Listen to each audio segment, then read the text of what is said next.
I'm Unruly, and welcome back to Unruly Horror. This is what I bought this month, August 2022. And before I get into things, I just want to say, down below in the description, I have put a link to the Kickstarter for the TV show I'm helping create. It's called Monday Blues, and it's a teen boarding school drama set in the northeast of England.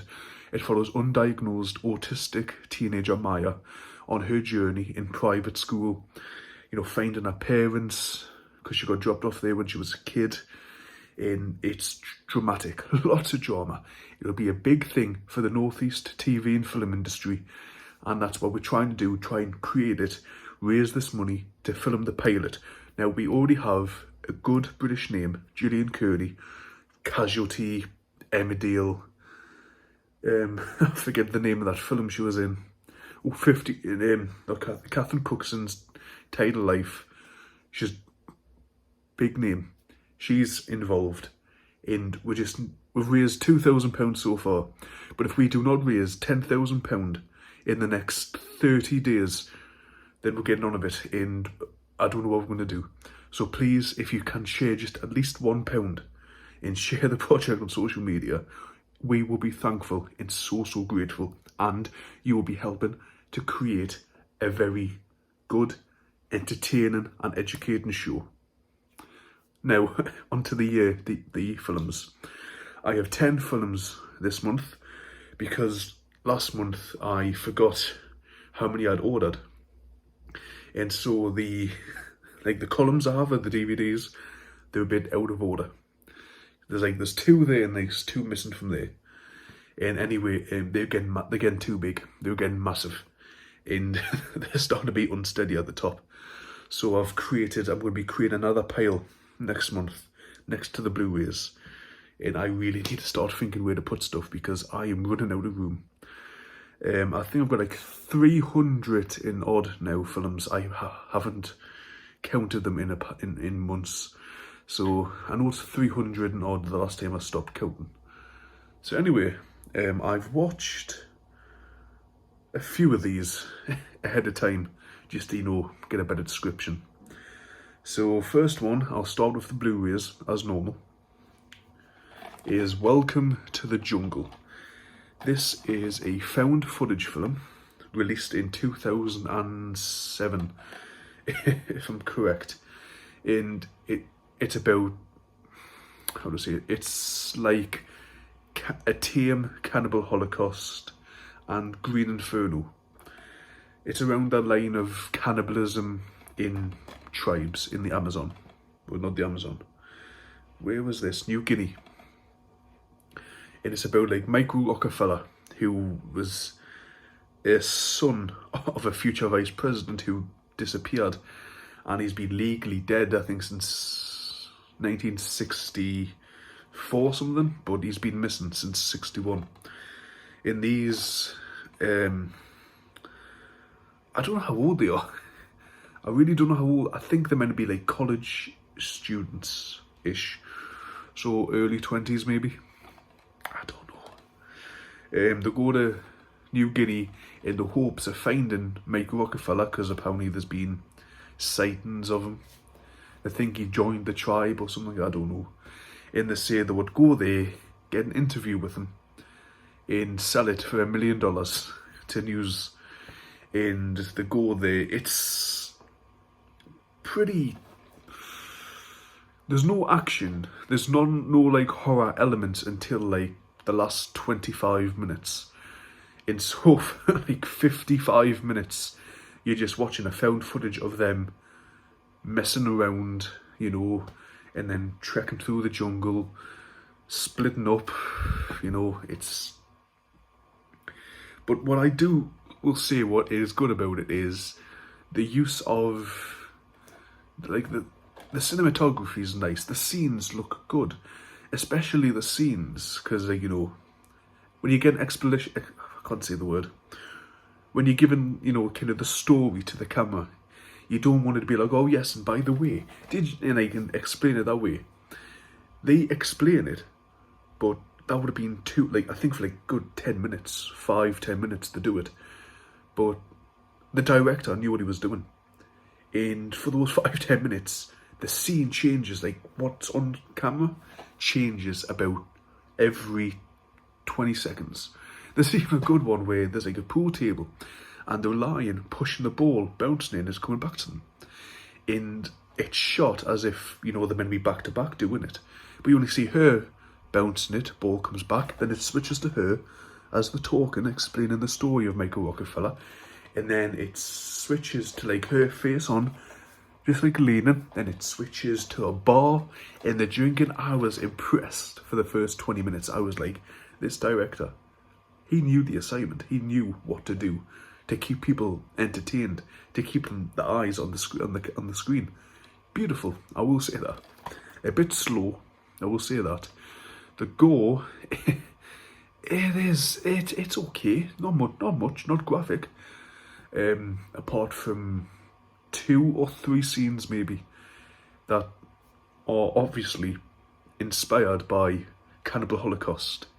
If you haven't seen Cannibal Holocaust, it's a hell of a film. I will say that. Probably the most terrifying film of this decade. I don't know how true that is because it's not really terrifying. It's more suspenseful in the last 25 minutes. It's really suspenseful with a good twist at the end, I will say that. Yeah, I would say go buy this. It's a good found footage film if you're into that. I'm going to put you there last time, I've got my cups there. Next up is a film I haven't seen, but I have heard about and I have seen multiple times when I was like a teenager in like DVD stores. It's Shrooms. Yes, the skull with the mushrooms. When I thought of this, when I think of Shrooms, when I read about it, it was sort of like Black Sheep, if you've heard of the comedy horror Black Sheep. It gave us that kind of vibes when I was reading about it. I haven't seen it yet. Having been promised the trip, quote unquote, of a lifetime by their Irish friend and mushroom expert, Jake, a group of American teenagers arrive in Ireland keen for adventure. Despite Jake's warning about the shrooms they shouldn't eat, things start to go horribly wrong and the teenagers suffer horrific visions. A bad trip, I would say, that's what they call, I think. The panicked friends are attacked by ghostly creatures, never sure whether they are experiencing gruesome reality or startling hallucinations. As the group is bloodily whittled down to one, it is soon clear that whatever or not these apparitions are real. Was that me reading it bad or was that bad English? It is soon clear that whatever... They've got a line running down. I'll just say that they've got a line, so it's a bit hard to read. It is starting clear that whatever or not these apparitions are real, the carnage they leave behind certainly is. Okay. So, they go on a bad trip and they start hallucinating and attack each other, maybe? I don't know. I will say, reading that, it has reminded me of actual experiences, like, not like actual experiences, but what I've read. Now, apparently, like, there's some drugs out there that make you hallucinate that bad, you generally do lose your mind. Like, what was it? In Stephen King's 11/22/63, at the start of it, in the chapter when Jake's reading, he goes on about a story he read of a man who took drugs and went out of his mind due to the effects, and he ate his son's eyeballs. Yeah. Like things like that, like drug-induced, paranoia does happen. Mania, shall I say, not paranoia. Like, even there was an episode of CSI where the friends didn't know they took some hallucination. They killed their friend and started eating the flesh. So yeah, Blair Witch on acid, says Zoo magazine. It's a hell of a trip from Loaded. This one, it sounds interesting. I want to know if these creatures are actually real. Like, in the term of VHS, where he gets the bionic eye and he can see the spirits, but we couldn't, but they are actually there. So, I don't know. Sounds interesting. Next is a film I haven't seen, and I don't know if I've heard of. Crimson Peak. But it's got Tommy Hiddleston, so not complaining. And Jessica Chastain. Ooh. And that director who I can't pronounce his name of. Apparently, this was in the horror section, so if this is not horror, then I do apologise. When her heart is stolen by a seductive stranger, a young woman is swept away to a house atop a mountain of blood-red clay. A place probably why it's crimson. A place filled with secrets that will haunt her forever. Between desire and darkness, between mystery and madness, lies the truth behind Crimson Peak. From the imagination of director Guillermo del Toro comes a gothic masterpiece. Wow, that did not give anything away, did it? Is it a haunted house? What is it? This is going to be one where I need to read it. Read it? Watch it. I do like the cover though. Very gothic manner.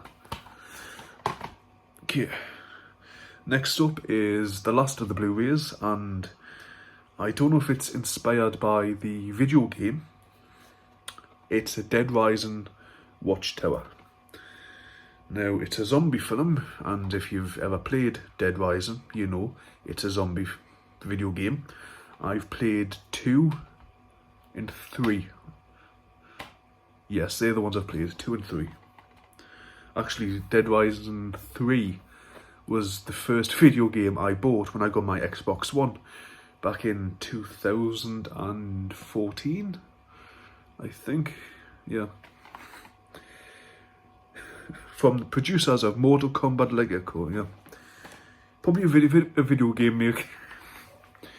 From the producers of Mortal Kombat Legacy and the Transformers film franchise, Dead Rising Watchtower takes place during a large-scale zombie outbreak when a mandatory government vaccine, Zombrex, yes, it is about the video game. Which one was it? Is it number 2, where the character's daughter has been bitten and she needs Zombrex? There's like, each mission you do, the timer goes down and you need to try and get some Zombrex for it. Yeah.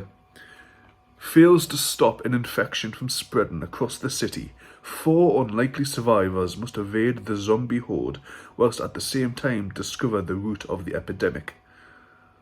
I forgot how the first one started. I forgot how the outbreak started in Dead Rising. It's been that long. All signs point to a government conspiracy.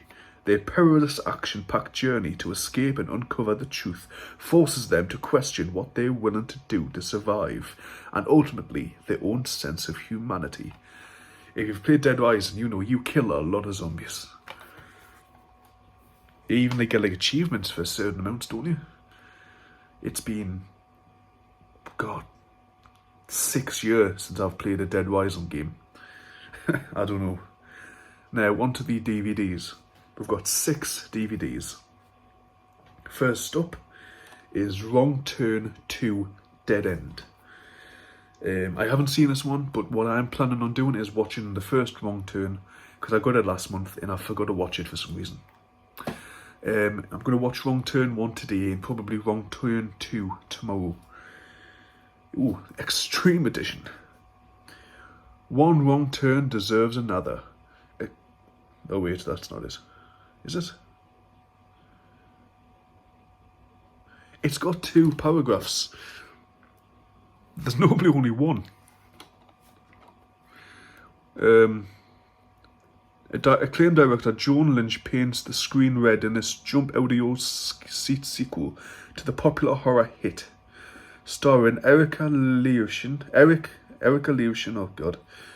Okay, 6 contestants led by their headstrong Nina Papas assemble in the desolated woodlands of West Virginia to take part in the latest US reality show. Over the next 5 days, they must battle against the elements in a simulated wasteland to see who will emerge the ultimate survivor and pocket the $100,000 first prize. But the participants are soon fighting for survival in an even deadlier game where they encounter a family of flesh-hungry mutants intent of having them for dinner. I heard the early Wrong Turns films are the best ones. I heard it. I've seen Dead Meat's kill counts, and they just get even cheaper and less,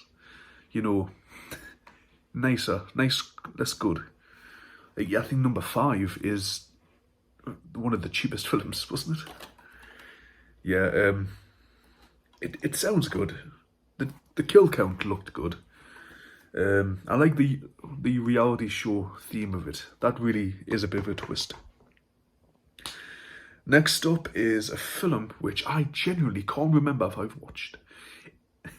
I think I might have watched it on Netflix 2 years ago, maybe. I'm not quite sure because I have a memory of watching it, but like at the same time, I don't know if I'm remembering the kill count Dead Meat did on it. It's Bride of Chucky. Yeah, I'm getting the Chucky franchise in. Getting the franchises in, might as well. I've got 1, 2, 3, Curse and Cult. So I only really need, and I've got series 1 of the show. So all I think I really need is Seed, and then that's the films. Oh, and I've got the bloody remake, but yeah. If you don't know, Jennifer Tilly at the start collects Chucky. I'll just read it. 10 years ago, psychopath killer Charles Chucky Lee Ray was gunned down by the law. Using voodoo magic, he transferred his soul into the nearest available body, this being a doll. His only hope of escape? Finding a human body to exchange souls with.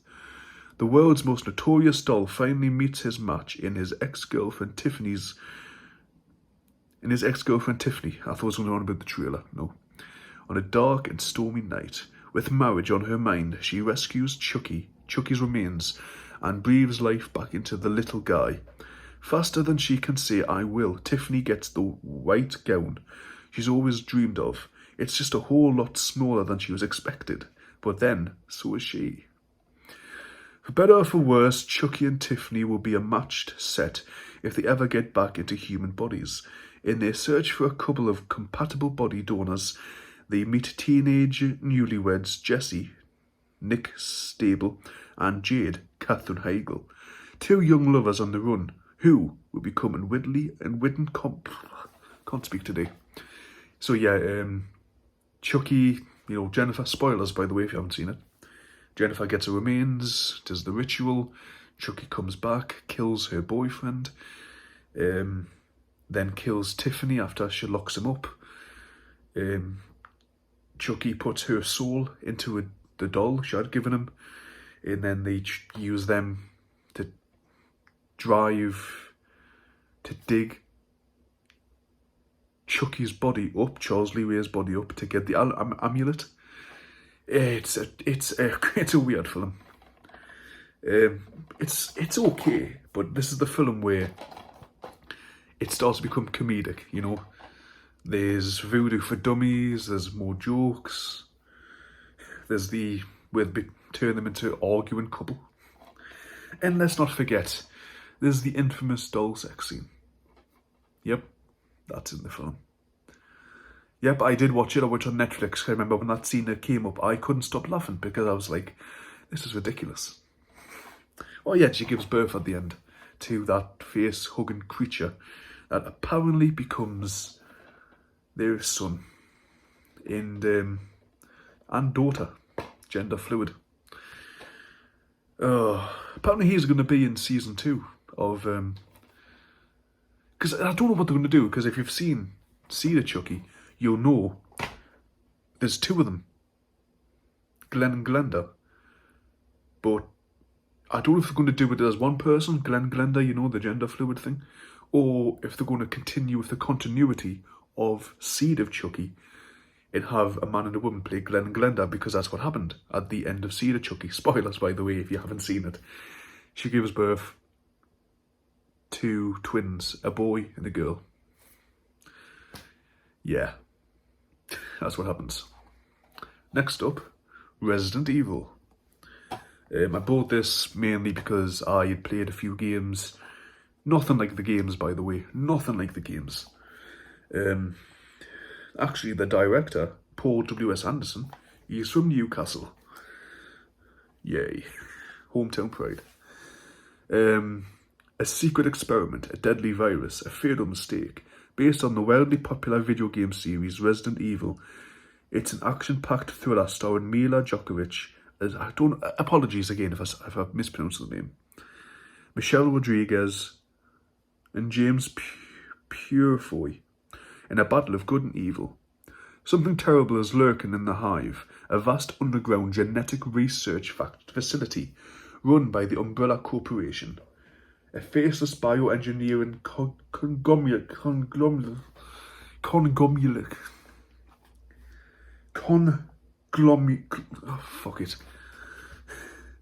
A deadly virus outbreak occurs, and in response, the Red Queen, a vast supercomputer that controls and monitors the Hive, seals the entire facility to contain the leak, killing all trapped employees.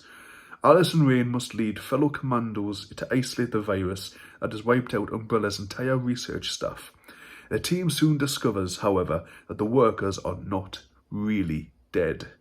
They are now the ravenous zombie-like undead, and they are prowling the Hive. One bite or scratch from an undead can cause infection, and worse, instant transformation into their kind. Yeah, it's weird, because, you see, somebody throwing the virus, and it seals itself, and then all of a sudden, it starts with Mila in the shower, unconscious, waking up, no memory. Everybody busts in, because I watched this the other day. And it's all about trying to get the memory back, finding out who started the leak and why everything happened. And it's mad. It really is. It's mad. I'm planning on getting the other films just to see how they are. I think the next one's Apocalypse, if I'm mistaken. Resident Evil Apocalypse. I don't know. Oops. Anyway. Next up is a film I haven't seen, but it's been on the kill count on Dead Meat. Jennifer's Body. If you don't know Jennifer's Body, it's about, obviously, Megan Fox as Jennifer getting possessed by, is it meant to be an incubus? A succubus? Yeah, a succubus who needs to feast on the flesh of human men, basically. And the thing that, if you've watched the kill count, you'll know it's not a sexual film. It's not. But because it's Megan Fox, that's the way the producers did it. Against, the director's wish and everything. That's why everybody, there's even a joke on Family Guy of Brian watching Jennifer's Body, and Stewie's like, there's no actual nudity in that. And it's there's not. It's meant to be a horror film, and they try to use that as, promotion. I mean, it probably would have got the teenage boys into the film, definitely. Sexy temptress, Megan... Okay, sorry. Sexy temptress Megan Fox is hotter than hell as Jennifer, a gorgeous, seductive cheerleader who takes evil to a whole new level. After she is possessed by a sinister demon, steamy action and galore ensure as the male student body succumbs to Jennifer's insatiable appetite for human flesh. Now it's up to her best friend to stop Jennifer's reign of terror before it's too late. This edition also contains a digital copy. You can tell these are old because I'm pretty sure that ultraviolet thing got shut down in 2018.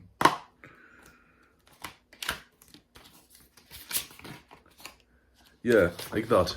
Pretty sure that got shut down in 2018. Oh well. I haven't watched Jennifer's Body yet. It's one of those I haven't seen yet, but I want to watch it because I've seen the kill count, and So I just all of a sudden got the smell of perfume. What the hell? This smells. Inside here has kind of a sweet perfume smell. What the hell? I've never seen that before in my life. What the hell? Oh my god, 25 minutes. I have just rambled on, haven't I? Okay, two left. Next up is Winter Skin. I haven't seen this yet, but I feel it's a bit of a low budget film. I'm not quite sure yet, but whilst hunting in the snowy wilderness, Billy takes refuge in a seemingly abandoned log cabin when he suffers a shotgun wound to the leg. Inside, kind and cookie lone inhabitant Old Lady Agnes is keen to nurse Billy back to health. But Billy soon learns this is no ordinary cabin, for he and Agnes are stalked by a bloodthirsty, skinless creature that lurks in the surrounding forest, leaving them trapped together inside the cabin in a fight to stay alive. Like, the photos from it, yeah, that looks like a good film. I'm really excited for that. I thought it was like a zombie film from the, the cover. But no, it's one skinless creature. I can't wait to watch it. Should be good. And last but not least, it's a film I've seen before. Pretty sure you might have seen it. And it's a film that is well known. It's The Shining. With the lovely Halloween, skin cover. It's like the one I've got, The Exorcist. The slip cover. Yeah, that's okay, that's good. But this cover, oh, it's amazing. Based on the novel by Stephen King. If you haven't seen The Shining, The Family, what's dad's name? Jack Nicholson plays Jack Torrance. Goes to the Overlook Hotel with Danny and his wife,